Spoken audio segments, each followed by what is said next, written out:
Thank you.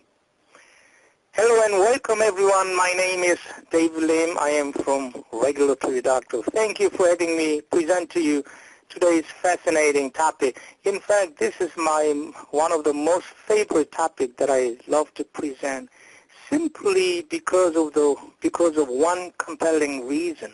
That is, once all industry professionals and industry realize what level of awareness we should have, and then based on our awareness, when we exercise our judgments, it can make a very critical contribution, and so that we can make better decisions and do better and exercise our judgment better.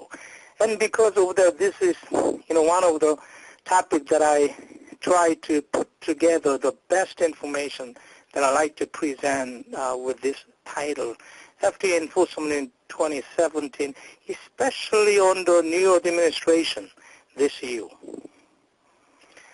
Let's go to slide number 2, disclaimer. This is general disclaimer for your own review, but I'd like to point out one thing, that the entire content of this presentation are not intended to be all-inclusive.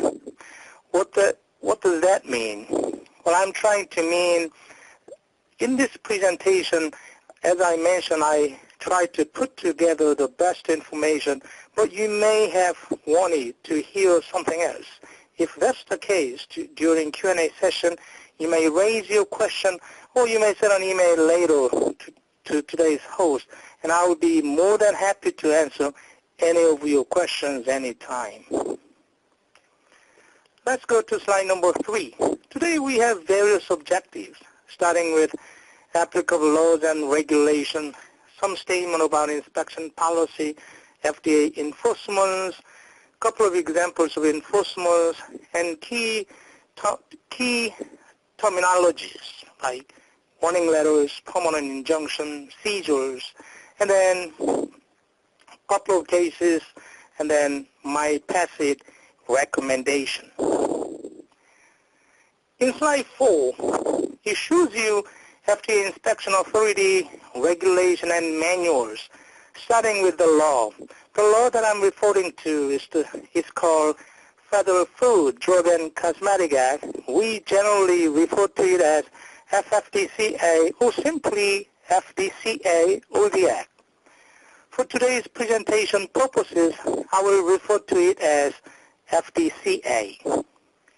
FDA inspection authority is under Section 704 of the FDCA. This is the public statute. So basically requirements set out on the particular statute, for example, FDCA, we call them as statutory requirements. To implement statutory requirements, well, what do we have to look at? We have to look at federal